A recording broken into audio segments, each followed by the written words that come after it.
1 तास 11 मिनिटं दाखवत आहे. चलो लेट्स गो.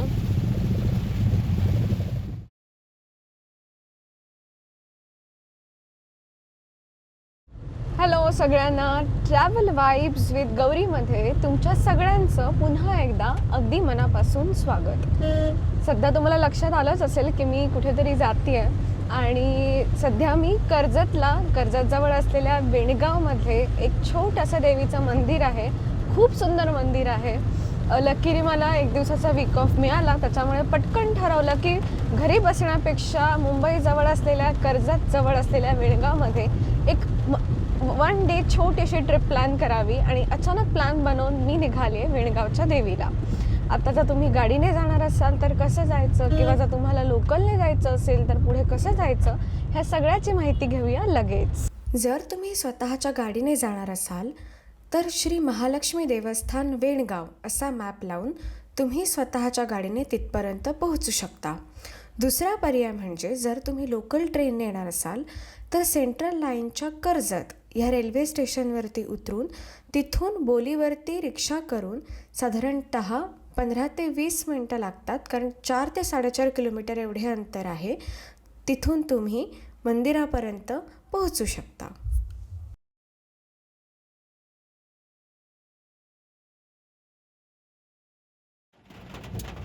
तर पावसामुळे आणि रस्त्याच्या असलेल्या थोड्या दुरावस्थेमुळे साधारण 2 ते 2.5 तासांचा प्रवास करून आता मी आली आहे फायनली वेणगावमध्ये, आणि मंदिर अगदी समोर आहे.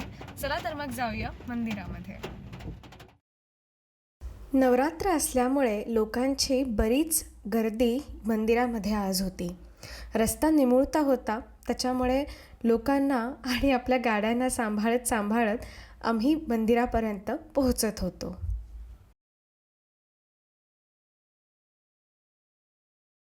मुख्यतः नवरात्रीच्या दिवसांमध्ये जेव्हा पाऊसही असतो आणि कर्जतच्या ह्या मस्त वातावरणाचा तुम्ही आस्वाद घेत घेत एका छान ठिकाणापर्यंत पोहोचू शकता.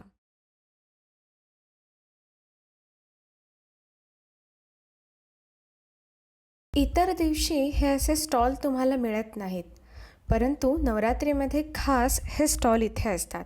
तिथून तुम्ही ओटीचे सामान आणि इतर वस्तू घेऊ शकता. प्रवेश केल्यानंतर पहिले लागते ते म्हणजे गणपतीचे मंदिर. तिथून पुढे गेल्यानंतर दर्शन होते हनुमानाचे.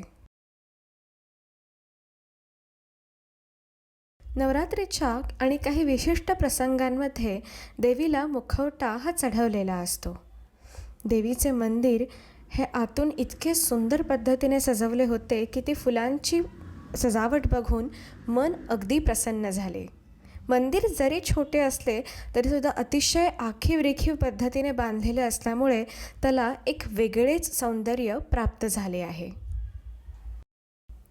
एका आख्यायिकेनुसार श्री महालक्ष्मीच्या रथाच्या चाकाच्या खुणेचे हे स्थान आहे, परंतु पूर्णतः पाणी भरल्यामुळे ते जितके हवे तितके दिसत नव्हते, परंतु तरीसुद्धा थोडेसे दर्शन झालेच.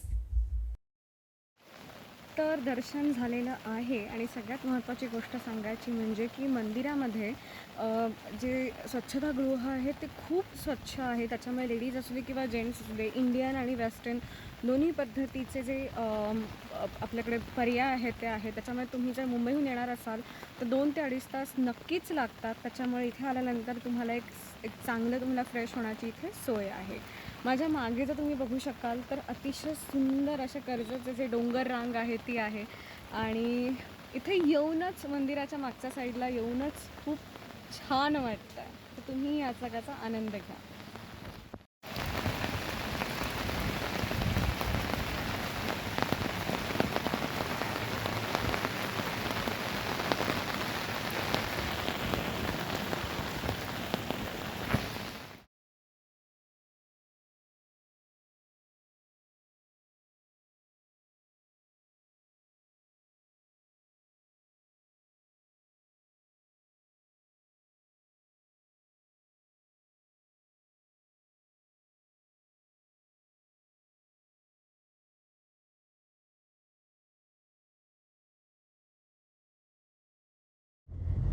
तर दर्शन झालेलं आहे आणि आता मी परत निघाले आहे मुंबईकडे.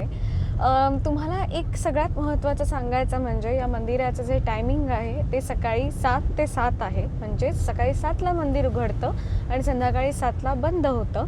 परंतु नवरात्रीच्या दिवसांमध्ये सगळ्यांनाच माहिती आहे की बायकांची किंवा पुरुषांची जी रीघ आहे ती असते. त्याच्यामुळे नवरात्रीच्या दिवसांमध्ये खास करून 7 ते 12 असे हे टायमिंग आहे ते वाढवलेले आहे थोडेसे. मंदिराच्या आवारातच अनेक छोटे छोटे दुकानं आहेत, स्टॉल्स आहेत जे टेम्पररी बेसिसवरती बांधलेले आहेत. फक्त नवरात्रीमध्येच हे स्टॉल्स असतात आणि तिथे तुम्हाला ओटीचं सामान, नारळ, फुलं, वेणी, ब्लाऊज पीस म्हणजे जे काही तुम्हाला लागतं मंदिरामध्ये ओटीसाठी किंवा पूजेसाठी ते सगळं साहित्य तुम्हाला बाहेरच्या ह्या छोट्या छोट्या स्टॉल्समध्ये उपलब्ध असतं. एक खास करून सांगायचं म्हणजे या देवीला वेणी वगैरे आणि ओटी ह्या सगळ्या गोष्टी आहेतच, परंतु खास करून कमळाचं फूल वाहण्याची अशी एक प्रथा आहे. त्याच्यामुळे इथे आलात तर कमळाचं फूल जे आहे ते नक्की घ्या आणि देवीला नक्की अर्पण करा. चला तर मग हा व्लॉग इथेच संपवायची वेळ झाली. मी पुन्हा येईन माझ्या एका नवीन व्लॉगसोबत, एका नवीन स्थानाची भेट तुम्हाला घडवत. तोपर्यंत चॅनल लाईक करायला, सबस्क्राईब करायला आणि व्हिडिओ शेअर करायला विसरू नका. धन्यवाद.